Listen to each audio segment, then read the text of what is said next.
Alright, the semester's done and I finally have time to YouTube again. I'm done studying for my finals. I cleaned my room and I'm all packed to go. And I finally got myself on a diet. With all those done, I can now finally make the video I've been wanting to make since September, why you should watch Nathan For You on Comedy Central. And the great news is, I got the video done just in time for the last episode of the show for this year. Whoops. Nathan For You is Comedy Central's parody of small business improvement shows starring Nathan Fielder, whose Canadian business degree more than qualifies him for this challenge. In my incredibly qualified opinion, this is the funniest show currently on TV. I discussed It's Always Sunny, Review with Forrest McNeil, Veep, Rick and Morty, and other comedies, but nothing cracks me up more than Nathan For You. What makes the show so great is that while on the surface it's just a business show parody featuring wacky, unpractical ideas, it's really so much more. It's a study on human nature, a commentary on modern media, and a showcase for conceptual and surreal art. The basis of Nathan For You is Nathan Fielder's attempts to help struggling small businesses in the greater Los Angeles area. However, Nathan's suggestions push the boundaries of practicality and sensibility. For example, an early episode saw Nathan suggest a new professional maid service that would shorten the length of a house cleaning without sacrificing quality. So one maid takes 4 hours, 2 maids takes 2 hours. By that logic, 40 maids could clean a house in 6 minutes. Most episodes feature 2 or 3 of these plots, but some episodes have an idea so great the entire half hour is dedicated to the scheme. And as crazy as Nathan's ideas are, he always follows through despite common sense suggesting he shouldn't. All right, ready? Go! Verde larga. Una verdecita. Built on loopholes and technicalities, Nathan's business ventures might be unethical and unsustainable, but they aren't wrong, and we see every one of these crazy plans play out, Nathan fully committed to the idea. This is where the examination of human nature comes in. You'd make a good model, you're very beautiful. Well, bless your heart. Thank you so much for saying that. You're welcome. So is that enough small talk to make you comfortable? Yeah, I guess so. Nathan Fielder plays a fictionalized version of himself on the show, although the lines are blurred between performer and character. The Nathan we see is one of the most awkward, antisocial people on television. Well, thank you for your offer. Yeah. I'm sure it'll work out. Oh, no. What? What is this for? What? What is this for? Oh, no. No. Thank you very much, though. Are you sure? Let me show you out. No, are you sure? Yeah, we're done. Most of the real business fixing shows on TV work because there is a strong, charismatic host to guide the guests along and take the pressure off them. Nathan doesn't. He is more than happy to let an awkward silence grow to test the patience of his guests and the audience. Nathan wants to push everyone to their limits of civility, knowing that people act differently when on camera. Every plot tests human willingness for absurdity. For example, would you really be willing to hike a mountain just to claim a gas rebate? $1.75 gas after rebate. A rebate will legally allow Daniel to advertise the cheapest gas in the country, and because it would be such a great deal, it would only be fair to make claiming this rebate a bit more inconvenient than normal, by asking customers to drop it off in person at the top of a mountain. As a result, Nathan For You features a healthy amount of cringe humor, relying on Nathan's social awkwardness to create laughs or point out the absence of laughs. Cringe humor is a hard style to pull off. When done right, you get the Officer Louie. When done wrong, you get the past 3 years of Saturday Night Live. Watch his face while I rub his butt. Nathan For You nails the cringe humor because unlike all the other shows I mentioned, Nathan For You is not scripted. All of this actually happened.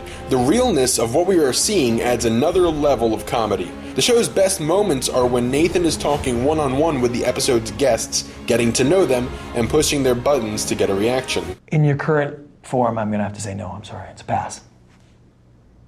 And pass means that... No. Right.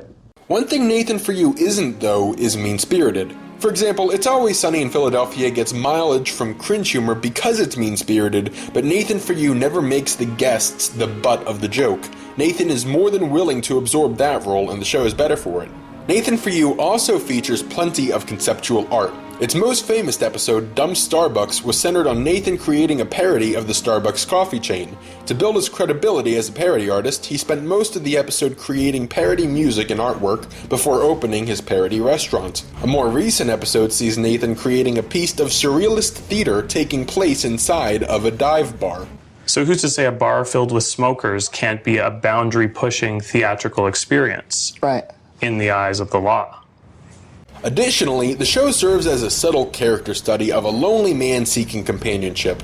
Although it's wisely never in the forefront, an underlying theme of Nathan For You is the host's want for friendship. He frequently ends segments by trying to become friends with the guests, only to realize that his social awkwardness and asinine ideas already pushed away the opportunity for companionship. It's a sad but funny element of the show that adds depth to Nathan Fielder, the character. All this man wants is to make a friend. I did this whole crazy thing so people wouldn't redeem the rebate. But really, in the end, what I realize is that more important than any of this is friendship. Oh, that's right. The media also gets skewered in Nathan For You. Several of his ventures, such as Dumb Starbucks and recently a home moving company disguised as a fitness program, were picked up by national media. Nathan takes these opportunities to skew how the media presents the acts, juxtaposed against what actually happened from his point of view. Some people waited in line for up to an hour. It's an art gallery where coffee is considered art. What's the point of the art? I mean, what's the message? I don't know. Condado cerró la cafetería Dumb Starbucks Coffee. 스타벅스에 패러디 매장이 생겨서 화제입니다. I was stunned. We had more customers than I ever dreamed of. And within 24 hours, Dumb Starbucks had become a worldwide sensation. Additionally, he often parodies today's reality television. While the show itself pokes fun at the television documentary format, Nathan often creates fake reality shows to lure in extras for Nathan For You. For example, an early episode sees Nathan create a fake dating show a la The Bachelor called The Hunk, of which he fills the title role. He creates the show within the show to help him with his social awkwardness around women, once again exploring the themes of Nathan's loneliness and his study of human nature while disguised as a fake dating show. This show has layers. Maybe women would date me just for the opportunity to be on TV. No one knew my show was fake, not even the host, and it was about to begin. This is The Hunk.